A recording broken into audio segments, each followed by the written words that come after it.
Pasig City at nakikita nyo naman, nagkakagulo na ang ating mga basketball fans dahil ito na ang game number 3 ng finals ng PBA D-League Foundation Cup between Happy at Cafe France. Sino kaya ang magwawagi? Ito, silipan na natin ang highlights ng larong ito.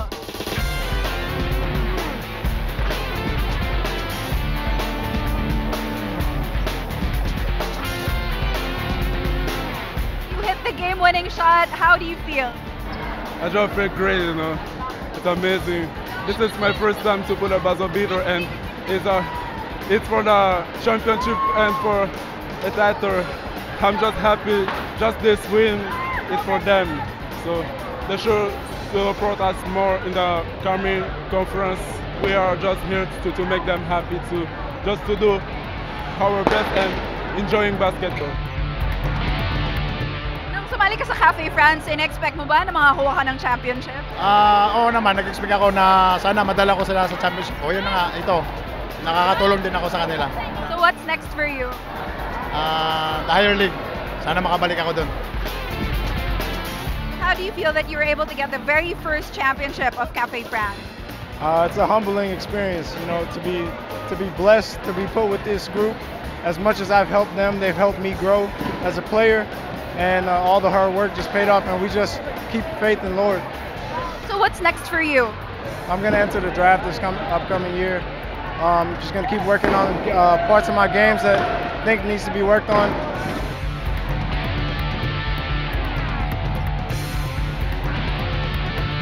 The last part of the game is all about defense.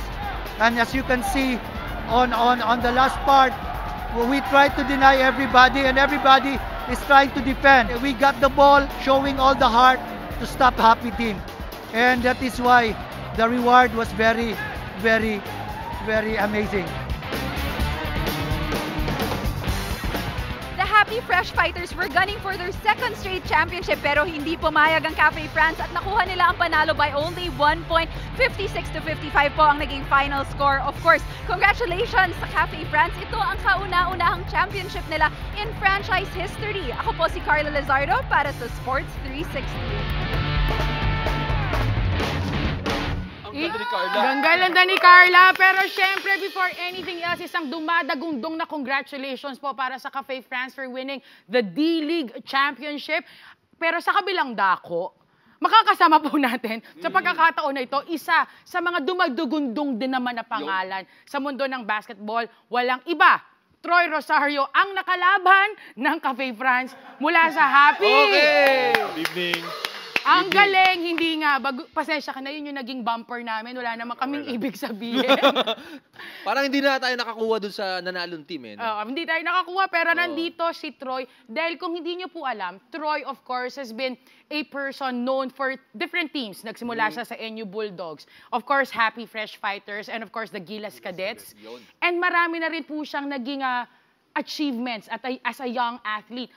Champion ng UAAP, champion sa D-League, si Yaba at sa SEA Games. Hindi lang yun, two-time champion sa Southeast Asia. Yun na nga, di ba? So, eto, Troy, siguro just to start this off, paano ba nagsimula itong pagkakahilig mo sa basketball? Baka naman pwede mong ibalikan para sa amin yon.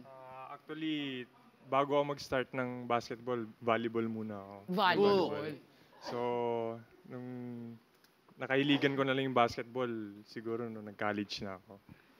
Then nung nag-try out ako sa mga ibang schools, then meron yung school na kumuha sa akin. After 2 years, lumipat ako ng National University, nag-try out ako. Then yung first 2 years ko, parang hindi ganun ka-productive yung taon ko kasi yung injuries, tsaka yung mga kapistuhan ko. Sobrang lalaki din mga import. So, nung third year, kung saan ako nabigyan ng time, nabigyan ng tiwala ng mga coaches ko, binigay ko naman yung best ko. At talaga naman binigay niya, nakita naman natin because of you during your last year, isa ka sa mga crucial na tao na nagbigay ng kampyonato for NU. At nung nagsimula yan, Ramon, tuloy-tuloy na rin ang pagsabog mo.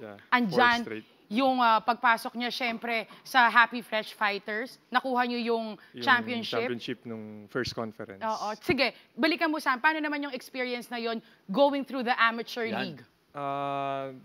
Doon nga after ng championship, na-offeran ako na maglaro sa Happy Fresh Fighters. Then, nung tinanggap ko yung offer, nung una nanibago ako sa physicality nung liga kasi sa UAAP, kulang na lang, bawal hawakan eh. Malalambot lang yung mga bangga, ganun.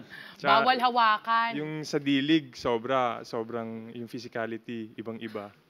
Tapos yun nga, may mga ibang games pa ako na, yun nga, natatawagan ako. Sino naman ang mga idol mo tsaka mga pinagbabasihan mo ng mga laro mo?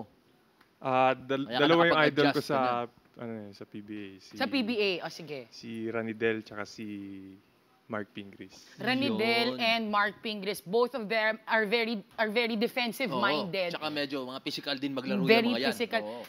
Soon enough, August 23 will be the PBA draft and we heard na magiging drafty ka. So, ano lang yung expectations mo kung physical ang D-League, all the more sa pagpasok mo sa PBA? Naramdaman ko na yun sa D-League, so alam ko na kung ano yung expect ko pagdating sa PBA. Ready ka na ba? Sa ngayon, di ko pa masabi kasi matagal pa, August pa yan. So, marami pang pwede mangyari. At sinasabi nila yung malaki daw ang potential mo sa Gilas. Maging part ng Gilas sa 2015 FIBA Asia Championships. Sana mangyari yon kung pagbibigyan ng pagkakataon. Ang gusto namin malaman, ano yung sa tingin mo, no, starting off from college now, going into the pros, ano yung na-regain mo o yung nakuha mo sa kumpiyansa ng paglalaro? Sa pag-transition mo? Siguro yung laki talaga kasi ng pinagbago ng ng laro ko after nung championship sa NU. So parang nadadala ko lagi yon yung yung pressure. Gustong-gusto ko lagi may pressure eh. So, kung may babaguhin ka sa laro mo, anong babaguhin mo? Siguro yung pag sinasaktan ako, lagi akong nagre-retaliate eh. Nagre-retaliate. So, kailangan ko yung mabago. Kasi, sama ba yun? Kailangan nga, lumabang ka, pumalag ka eh. May game kasi na nangyari sa amin ngayong conference na kailangan ako kasi ako lang yung malaki dun sa team. Then, na-thrown out ako dahil, yun nga. So, pag tinulak pala kita, gaganti ka sa akin. Ganun ang gagawin. Lumayo-layo ako ng konti. Pero ito, ang gusto naming malaman, syempre, magiging ibang mundo na pagpasok mo sa PBA. Granting nga na makuha ka at madraft ka. Tama. Sabi nila kapag basketball player daw, player din sa ibang aspeto. Naku, wag ka naman ganyan. Easy ka lang. Hindi ba totoo yun? Maraming tinatama. Siguro, ikaw, ano bang masasabi mo tungkol dyan?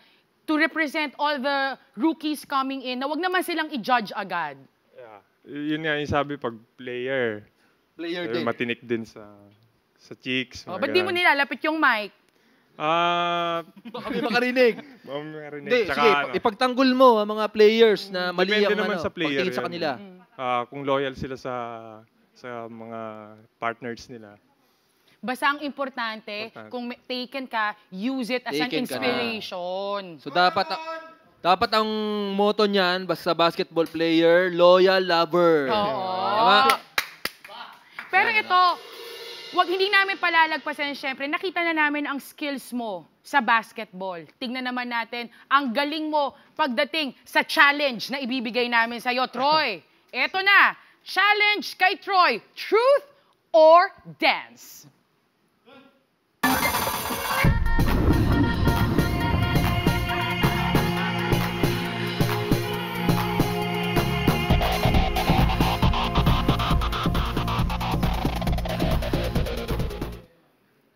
Yun! Welcome, Troy, sa iyong truth or dance. Ito, i-explain ko lang yung mechanics. Dahil balita ko, naging once ka daw na volleyball player. Tama ba to? Saan ba to?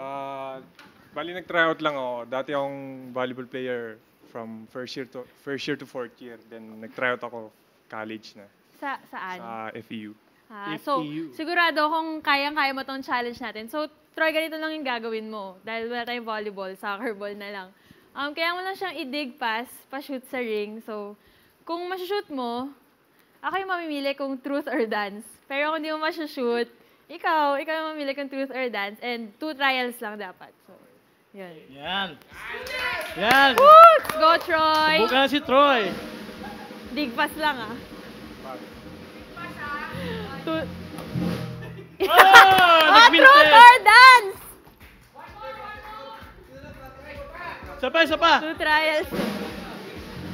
Parang gusto nila kayo sasayaw ah. Oh! Pasok! Dapat 1-1. Oh, last na to ah. O, sige. Ito yung pang truth or dance. Kailangan shoot mo yan, Troy. Yo!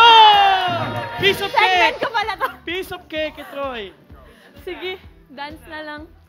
Dance. Idol Jojo, kasama kita Okay, syempre. sige. Pero dahil ikaw yung challenge namin, sama ka na rin. Sama na, Troy.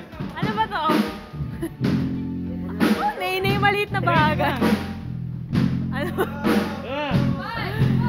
Watch me whip. Watch me nainay. Watch me whip. Watch me nainay. Watch me whip. Ako na natin nag-post nito. Ayan, dahil pinagod ako ni Kuya Troy, abay kilalanin naman natin ang ating atleta sa larangan ng racing, ang ating Phil-Swiss athlete na si Marlon Stockinger. Panoorin natin to. Yan. Sa mundo ng car racing, isa lang ang pumapasok sa utak nating mga Pinoy at yan nga ay si Marlon Stockinger. Kaya tara, samahan niyo ako at kilalanin natin siya.